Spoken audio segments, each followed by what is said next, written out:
ఆయన నడని కూర్చోబెట్టారా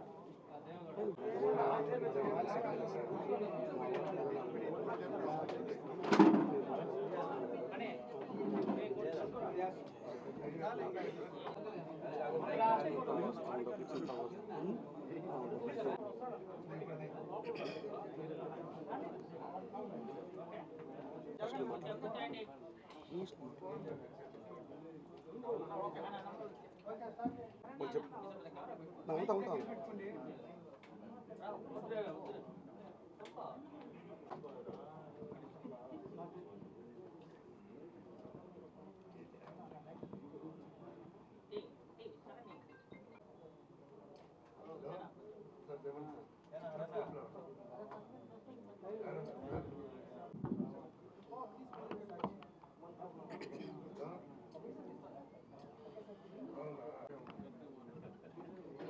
నమస్తే అండి, నేనే సత్య అనేసి పుత్తూరు. నిన్న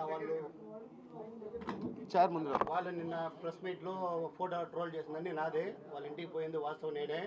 వాళ్ళకంటే పేమెంట్ తీసుకునింది నేనే. 29 లక్షలు తీసుకున్నాను.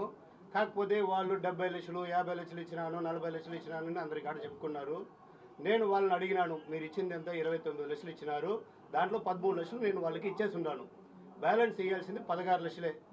కాకపోతే నేను నాకి వాళ్ళకి లావాదేవీలు కానీ వీళ్ళకి దానికి సంబంధం లేదు. నేను కొంచెం లేట్ అయ్యే దానికి వాళ్ళు నన్ను ఎక్కువ ప్రెజర్ పెట్టినారు సార్. నేను నా పర్సనల్ తీసుకున్నాను సార్. అదే ఆడియో ఉండదు. నేను కూడా నా కాడ కూడా ఆడియో ఉండేది. చెప్తాను ఎందుకోసం అంటే, నేను వచ్చి ఇచ్చేదాన్ని కొంచెం లేట్ అయింది. నన్ను వాళ్ళు కొంచెం ఇబ్బంది పెట్టినారు. మాకు ఇదే 1 లక్ష రూపాయలు కూడా ఇంకొక ఫ్రెండ్ కూడా తీసి ఇచ్చిండాను. అతను కూడా ఉన్నాడు. అతన్ని ప్రెజర్ పెట్టినారు. నేనేం చెప్పినానంటే, అన్న కాడ చెప్పి నాకు కొంచెం టైం తీసి ఇమ్మన్నాను.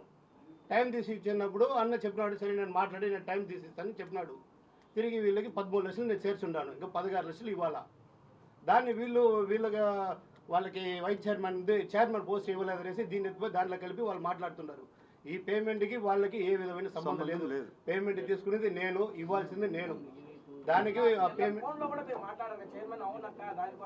దేనికి చూపియండి. చైర్మన్ పోస్ట్ కానీ మీరు చెప్పండి, నేను చెప్తా, బదులు చెప్తా. చూపెట్టాను సార్, క్లిప్పింగ్ ఉంటుంది. చూపించాను సార్. నా కాడ ఆడియో ఉన్నాయి సార్. నేను మాట్లాడిందండి. నేను 6 గంటల కన్నా వాళ్ళ కాడ నేను మాట్లాడున్నాను. నేను డబ్బులు తీసుకున్నాను, నేను ఇవ్వాలక నీకు 13 లక్షలు ఇచ్చిండాను. బాకీ 16 లక్షలు ఇవ్వాలా. మీరు ప్రెస్ మీట్కి దేనికి పోయినారు? ఏదన్నా ఉంటే నన్ను అడగాలి కానీ ఆడికి ఎందుకు పోయినారు నేను అడిగాను. ఏ విధంగా వాళ్ళు రాసుకోలేదు, నేను రాసిలేదు. నమ్మకం పెడితేనే నాకు ఇచ్చిండారు. నేను ఇస్తారని చెప్పాను. నేను ఇదివరకు వాళ్ళకి ఇవ్వలేదు, నేను తీసుకోలేదు చెప్పలేదు. తీసుకునేది వాస్తవే, ఇస్తారనే చెప్పుండాను. నేను నేను పర్సనల్ యూస్ కోసం తీసుకున్నాను. నేను ల్యాండ్ ఒకటి కొన్నాను సార్, అప్పుడు నేను తీసుకున్నాను. అలా ఇచ్చినప్పుడు ఒక ఒప్పంద పత్రం రాసుకుంటారు కదా, వాళ్ళు రాసుకోవాలి సార్. వాళ్ళు నమ్మకం లేనప్పుడు వాళ్ళు రాసుకోవాలి సార్. వాళ్ళు అడగండి సార్. వాళ్ళు అడగండి, వాళ్ళు అడగండి, నన్ను అడుగుతారు. వాళ్ళు రాసుకోమని చెప్పండి. తీసుకునేది వాళ్ళు తీసుకునేది నేను. నా పైన నమ్మకాలు ఇచ్చింటారు సార్. అది వాళ్ళు రాసుకోవాలి కదా. ఏం కాదు, డబ్బులు నేను తీసుకునేది డబ్బులు ఇచ్చింది వాళ్ళు. వాళ్ళకి నమ్మకం అంటే వాళ్ళు రాసుకోవాలా.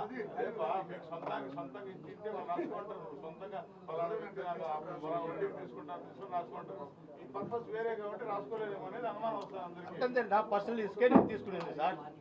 దాంట్లో అన్న నేను అమౌంట్ తీసుకున్నాను అన్న 20 lakhs అని చెప్పి కూడా మీరు మాట్లాడినారు కదా. 20 lakhs తీసుకున్నానన్నా అని చెప్పి కూడా మాట్లాడారు. లేదు, మీరు తప్పుగా ఆ ఆడియోలో బాగా వినండి. మీకు 10 లక్షల రూపాయలు ఈ వారంలో ఇస్తానని చెప్పుండాడు. ఇస్తాననే కదా చెప్పినాడు. నేను మాట్లాడి చెప్తానని చెప్పాను. అవును సార్, అవును. వాళ్ళు ఎందుకు 10 సార్లు కలిసి మాకు డబ్బులు మీరు ఇవ్వండి, మీరు ఎందుకు ఇవ్వడం లేదు, వాళ్ళు ఎందుకు అడుగుతారు? ఎవరిని? వాళ్ళ మధ్య ఎందుకు జరుగుతుంది కన్వర్జేషన్? ఎవరు వాళ్ళ మధ్య సార్? పర్సన్స్ ఎవరికైతే ఆరోపిస్తుంది.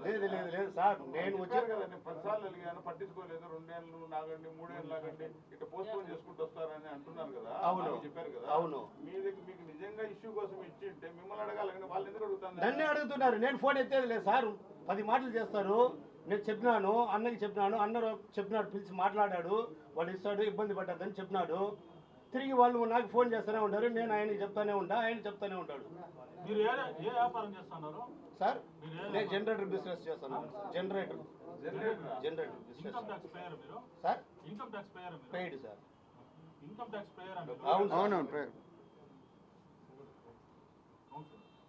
కౌన్సిలర్. కాదు ఆయన ఒక అతను వ్యాపారం లీడర్ పార్టీలో యాక్టివ్ పర్సన్ లీడర్. సంబంధించిన ఒక కౌన్సిలరే వచ్చి డైరెక్ట్ గా వచ్చి చెప్పడం అంటే దాంట్లో నిజాలు ఉన్నట్టే కదా. ఎట్లా ఇప్పుడు నేను కూడా ఒక ఎస్సీని ఉండుబా, నేను కూడా ఒక ఎస్సీని నాకు చైర్మన్ ఇచ్చారు, నేను చిన్న టీ తీసిలే, నువ్వు ఎక్కడ ఇవ్వండి సార్. ఒక మీరు క్వశ్చన్ సార్ ఒక మాట సార్, ఇప్పుడు క్వశ్చన్ నేను సమాధానం చెప్పి తినండి. మీరు ఎక్కడ ప్రమాణం చేయమని నేను చేస్తాను. ఎక్కువ ముఖ్య శ్రీకృష్ణ పరమాత్మని వాళ్ళకి నేను ఒక సింగిల్ పైసా ఇచ్చుంటే నాకు కళ్ళు పుడుస్తాయి. రోజమ్మకు కానీ వాళ్ళ అన్నాళ్ళకి కానీ ఎవరికైనా కానీ ఒకే ఒక సింగిల్ నేను టీ తీసుకుంటే కదా నా కళ్ళు పుడుస్తాయి.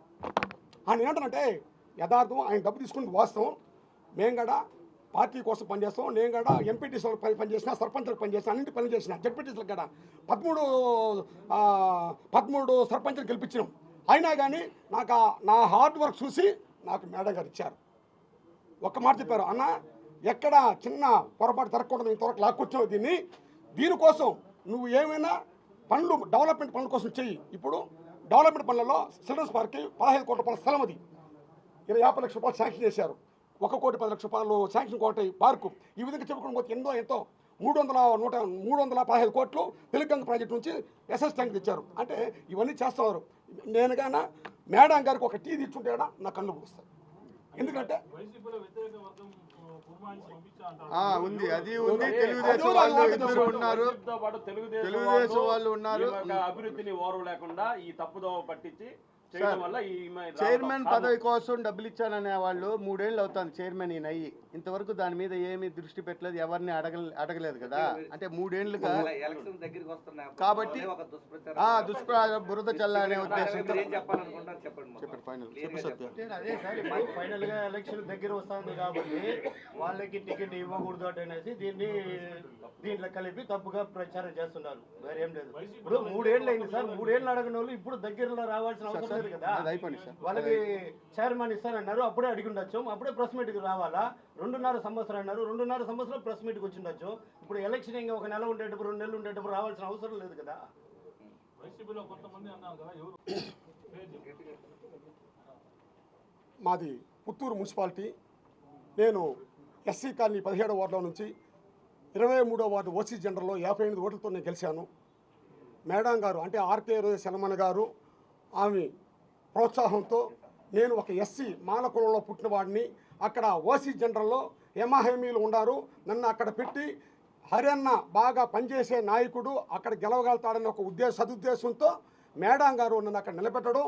నాకు మేడం గారు ఆర్థిక సహాయంతో పాటు కుమారస్వామి రెడ్డి అన్న, రాంప్రసాద్ రెడ్డి గారు, మేడం ఆర్కే సెలమన్ గారు, వాళ్ళిద్దరు వదినోళ్ళు 23వ వార్డులో తిరగడమే కాకుండా 27 వార్డులలో వాళ్ళ ఫ్యామిలీ మొత్తం తిరిగి గెలుపుకి వైఎస్ఆర్సీపీ పార్టీ గుర్తుకి, ఫ్యాన్ గుర్తుకి, జగనన్న చేసిన పథకాలని ప్రజల్లోకి తీసుకెళ్ళి ఎక్కడికెక్కడ ఏమి చేయాలనే ఉద్దేశంతో వాళ్ళ వదినోళ్ళు, అన్నోళ్ళు, మేడం గారు ప్రతి నిత్యం ప్రజలతో మమేకంగా ఉండే మేడం గారితో మేము జత కట్టడం.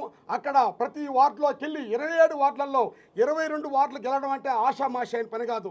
ఎక్కడ స్టేట్లో రెండు నియోజకవర్గాల్లో మాత్రం. మరిన్ని వీడియోస్ కోసం ఛానల్ ని సబ్స్క్రైబ్ చేయండి. లేటెస్ట్ అప్డేట్స్ కోసం వాట్సాప్ ఛానల్ ని ఫాలో చేయండి. అండ్ లింక్ డిస్క్రిప్షన్ లో ఉంది.